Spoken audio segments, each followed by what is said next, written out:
I'm Jason Epperson. This is RV Miles, and it's time for the latest in RV and camping news. Welcome back, everybody. First up, good news for anyone planning a California coast trip. Highway 1 through Big Sur has fully reopened at Regent Slide nearly 3 months earlier than expected. Caltrans reopened the damaged stretch at noon on January 14th, restoring continuous travel between Carmel and Cambria for the first time in almost 3 years. The highway had been closed for a major landslide in February of last year, overlapping with another slide further south that shut down through traffic for much of 2023 and 2024. For local businesses and residents, this is a huge deal. Many shops, campgrounds, and tourism operators were only accessible from one side of the closure, cutting off drive-through visitors, which are basically the lifeblood of the Big Sur economy. Caltrans says crews were able to finish early thanks to some pretty advanced engineering. They used remote-controlled bulldozers and excavators, drilled more than 4,600 steel reinforcement bars up to 60 feet deep into the hillside, and even brought in specialized spider excavators that can work on extreme slopes where normal equipment can't operate. In the final days before reopening, crews also had to remove about 6,000 cubic yards of mud and debris after winter storms.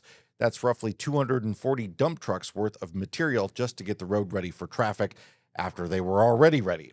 That said, Caltrans is warning that temporary closures are still possible during heavy winter storms, and there could be short delays if crews need to clear debris or continue stabilization work along the cliffs.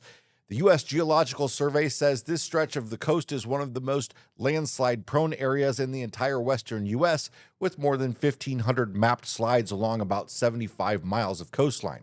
So the headline here is Highway 1 is open, Big Sur is fully connected again, and coastal road trips are officially back on the table, but it's still a route where you want to check conditions before you roll.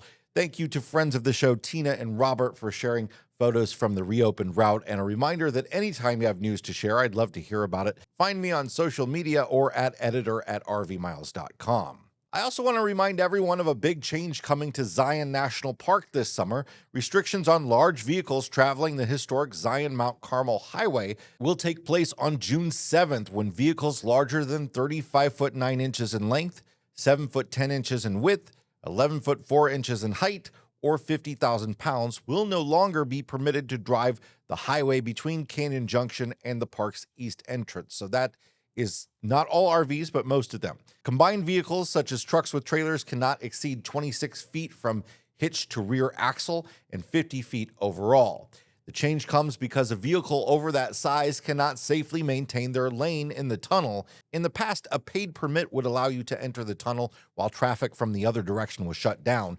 That's going away. Completed in 1930, the Zion Mount Carmel Highway is listed on the National Register of Historic Places and designated a historic civil engineering landmark. Its bridges, tunnels, and sharp switchbacks were built in an era with smaller, lighter vehicles.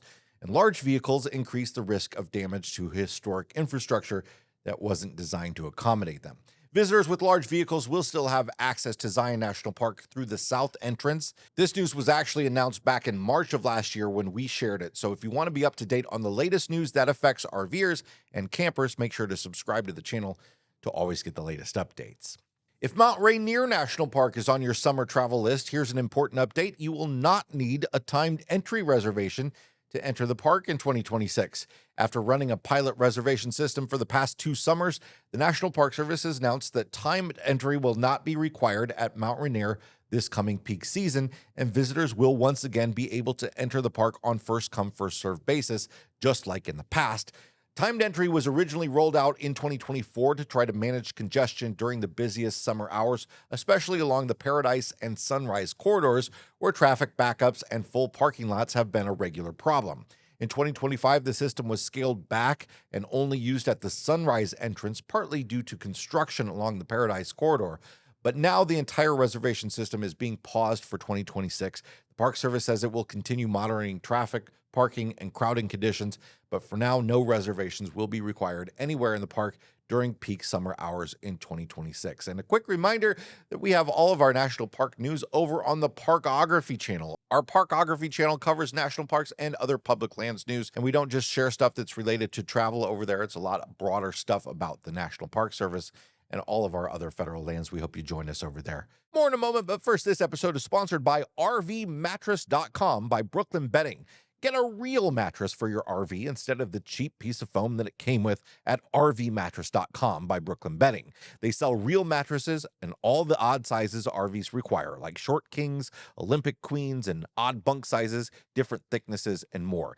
Their mattresses are toxin-free, they're made in their factory in Arizona and shipped to you vacuum sealed wherever you are. You just unwrap them and let them expand. They have a 120-night sleep trial, free shipping, and a limited lifetime warranty. But the best part is that the RV Miles community gets 30% off. It's the best deal they ever offer any day of the year with code RVMiles at rvmattress.com/RVMiles. That's rvmattress.com/RVMiles with the code RVMiles at checkout for 30% off.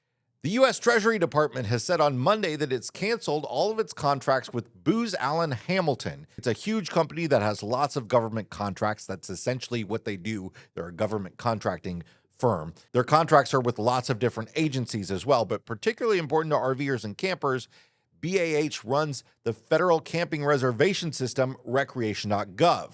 Several of you have reached out to me asking if this will affect reservations, and the short answer is no. The canceled contracts are only those with the Treasury Department, who have accused the company of failing to protect sensitive data, including at the IRS. The Treasury Department had 31 contracts worth $21 million with the consulting firm, actually kind of a small potato amount for BAH. The cancellation surrounds a former BAH employee who was sentenced to 5 years in prison in 2024 for leaking the tax records of President Donald Trump and hundreds of thousands of other wealthy Americans to media organizations.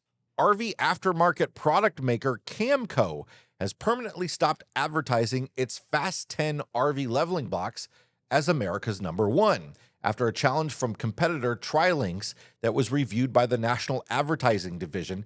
That's the advertising watchdog arm of the Better Business Bureau. TriLinks and Camco both sell plastic RV leveling blocks, and the complaint focused on Camco's claims that its product was America's #1 RV leveling block, which appeared on packaging, in online catalogs, and retailer websites. During the review, Camco told the National Advertising Division that it had permanently discontinued those claims, and because of that, the watchdog group didn't rule on whether the claims were actually true. But under their rules, the claims are treated as if they were found to be unsupported and were formally recommended for removal. In a statement, Camco said it appreciates the review and has updated its advertising language to align with the watchdog group's guidance. Now, this doesn't mean that the product itself is unsafe or defective. This is strictly about marketing claims, not performance. Fast 10 blocks happen to be my favorite by far. I've tried so many different leveling blocks over the years. But it's a reminder that when you see big #1 claims on gear or other items you purchase, those claims are supposed to be backed by real market data, not just marketing confidence. And finally, the numbers are in for the RV industry's 2025 performance.